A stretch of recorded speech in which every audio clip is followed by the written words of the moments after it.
ഡെലിവറിക്ക് ശേഷം ശരിക്കും എക്സസൈസുകൾ ചെയ്യേണ്ട ആവശ്യമുണ്ടോ? തീർച്ചയായും ഉണ്ട്. ഒന്നാമതായി നമ്മുടെ ശരീരത്തിൽ എൻഡോർഫിനെ പ്രൊഡ്യൂസ് ചെയ്തുകൊണ്ട് നമ്മുടെ സ്ട്രെസ്സിനെ കുറയ്ക്കുകയും അതുപോലെ തന്നെ മൂഡ് ഇംപ്രൂവ് ചെയ്യുകയും ചെയ്യും. അതുകൊണ്ട് തന്നെ പോസ്റ്റ്മോർട്ടം ഡിപ്രഷനെ തടയാൻ ഇത് വളരെയേറെ സഹായിക്കും. രണ്ടാമതായിട്ട് പ്രസവശേഷം നമ്മുടെ ശരീരത്തിൽ അയഞ്ഞു കിടക്കുന്ന മസിലുകൾ, എസ്പെഷ്യലി നമ്മൾ പറഞ്ഞാൽ അരക്കെട്ടിന്റെ ഭാഗത്തെ മസിലുകൾ, അബ്ഡോമിൻ മസിൽസ്, അതുപോലെ തന്നെ നടുവിന്റെ ഭാഗത്തുള്ള മസിൽസ്, ഇതിനെയൊക്കെ സ്ട്രെങ്തൻ ചെയ്യാൻ നമ്മുടെ എക്സസൈസുകൾ സഹായിക്കും. മൂന്നാമതായി എക്സസൈസിലൂടെ നമ്മുടെ ശരീരത്തിൽ ബ്ലഡ് സർക്കുലേഷനെ കൂട്ടി നമ്മുടെ എനർജി ബൂസ്റ്റ് ചെയ്യാൻ അത് സഹായിക്കും. ഇത് നമ്മുടെ ക്ഷീണത്തെ ഒഴിവാക്കാൻ വളരെയധികം സഹായിക്കുന്നതാണ്. നാലാമതായിട്ടും ഏറ്റവും ഇമ്പോർട്ടന്റ് ആയിട്ടുള്ള കാര്യം നമ്മുടെ ഫിസിക്കൽ സ്ട്രെങ്തിനെ പഴയപടി ആക്കുക എന്നതാണ്.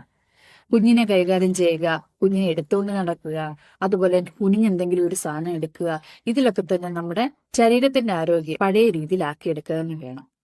ഈ 4 കാര്യങ്ങൾക്കും അത്യാവശ്യമായിട്ടും പോസ്റ്റ്മോർട്ടം എക്സസൈസ് നമ്മൾ നിർബന്ധമായും ചെയ്തിരിക്കണം.